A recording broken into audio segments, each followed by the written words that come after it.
Basic English সিরিজের আজকে চতুর্থ পর্বে শিখব নাউনের আরও এক ধরনের প্রকারভেদ। নাউন ভিডিওর এটা কিন্তু পার্ট 2। আগের ভিডিওয়ে আলোচনা করেছি নাউন কাকে বলে এবং কাউন্টেবল, আনকাউন্টেবল, অ্যাবস্ট্রাক্ট আর কংক্রিট নাউন কি। যদি না দেখে থাকো দেখে নাও। আজকে শিখব common noun, proper noun, collective noun, material noun, abstract noun. আজ শিখব উদাহরণস্বরূপ এই 5 ধরনের নাউন কাকে বলে। শুরু করি চলো।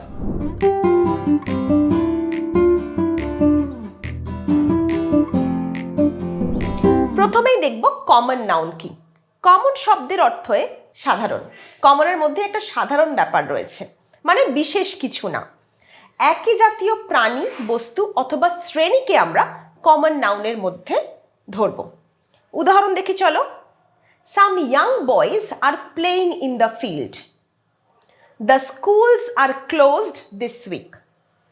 প্রথম বাক্যে বয়েজ মানে একই ধরনের কিছু প্রাণী বোঝাচ্ছে, ছেলেদের বোঝাচ্ছে।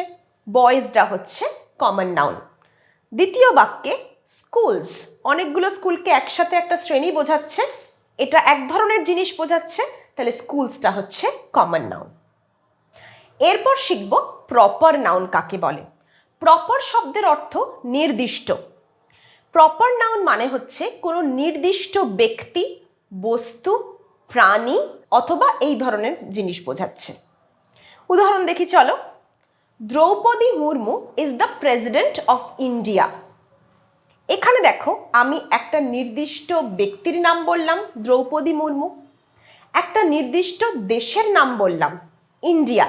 তাহলে এই সেন্টেন্সে আমাদের দুটো প্রপার নাউন রয়েছে, দ্রৌপদী মুর্মু আর ইন্ডিয়া। এরপর ধরো, Sourav Ganguly was the best Indian cricket captain. Sourav Ganguly was the best Indian cricket captain. এই বাক্যেও দেখি চলো কি কি প্রপার নাউন আছে। সৌরভ গাঙ্গুলি নাম বোঝাচ্ছে, প্রপার নাউন।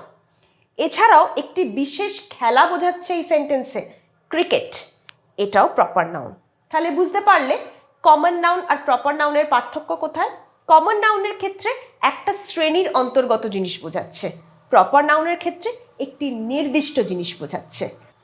কালেকটিভ নাউনের অর্থ এক জাতীয় কোনো বস্তুকে যদি একত্রে বোঝায়, এক জাতীয় বস্তুকে একত্রে একসাথে আমরা কালেকটিভ নাউনের মধ্যে ইনক্লুড করি। এক্সাম্পল দেখি চলো। I have lost a bunch of keys.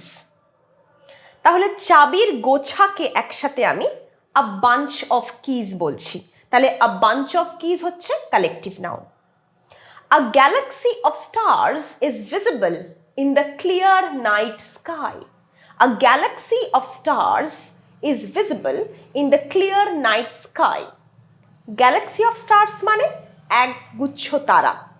রাতের পরিষ্কার আকাশে অনেক তারা দেখা যাচ্ছে, তারাদের একত্রে সমষ্টিগতভাবে আমরা বলি গ্যালাক্সি অফ স্টার্স। তাহলে কালেকটিভ নাউন হচ্ছে সমষ্টি বোঝায় বা একই রকম জিনিস একত্রে একসাথে বোঝায়। চলো দেখে নিই পরের নাউন। পরের নাউন হচ্ছে ম্যাটেরিয়াল নাউন। ম্যাটেরিয়াল নাউন হচ্ছে যদি কোনো নাউন পদার্থ বোঝায় বা মেটেরিয়াল বোঝায়। এক্সাম্পল দেখে নিই চলো। My dress is made of pure silk. She broke 2 glass jars. প্রথম যে উদাহরণ দিলাম, সিল্ক একটা মেটেরিয়াল, এটা থেকে জিনিস হয়। দ্বিতীয় বাক্যে গ্লাস বা কাঁচ একটা মেটেরিয়াল, গ্লাস জার, কাঁচের জার। পিওর সিল্কের ড্রেস, সিল্কের ড্রেস, তাহলে সিল্ক, গ্লাস এগুলো হচ্ছে ম্যাটেরিয়াল। দেখে নি চলো আজকের ভিডিওর সব থেকে শেষ এবং পঞ্চম নাউন, সেটা হচ্ছে অ্যাবস্ট্রাক্ট নাউন। অ্যাবস্ট্রাক্ট নাউন কোনো বস্তু বা ব্যক্তির গুণাবলী বোঝায়। উদাহরণ দেখি চলো। Truth prevails everywhere.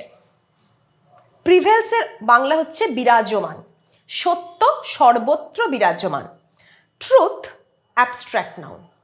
Abstract noun কাকে বলে যদি ভালো করে জানতে চাও, আমি আগের ভিডিওতেই অ্যাবস্ট্রাক্ট আর কংক্রিট নাউন কাকে বলে উদাহরণস্বরূপ বুঝিয়েছি, ওই ভিডিওটা দেখে নিতে কিন্তু ভুলো না। আরেকটা উদাহরণ দেখি চলো।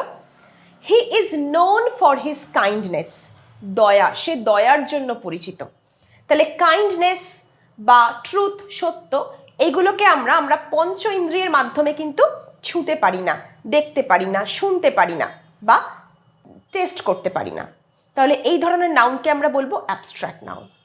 তোমাদের জন্য রয়েছে একটা ছোট্ট হোমওয়ার্ক, স্ক্রিনে দিয়ে তোমরা দেখতে পাবে কয়েকটা সেন্টেন্স এবং তোমাদেরকে বলতে হবে সেই সেন্টেন্সের নাউনগুলো এই 5 ধরনের নাউনের মধ্যে কোনটা।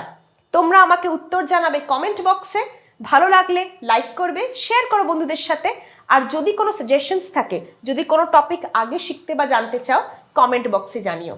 দেখা হচ্ছে পরের ভিডিওয়ে। Till then take care and happy learning.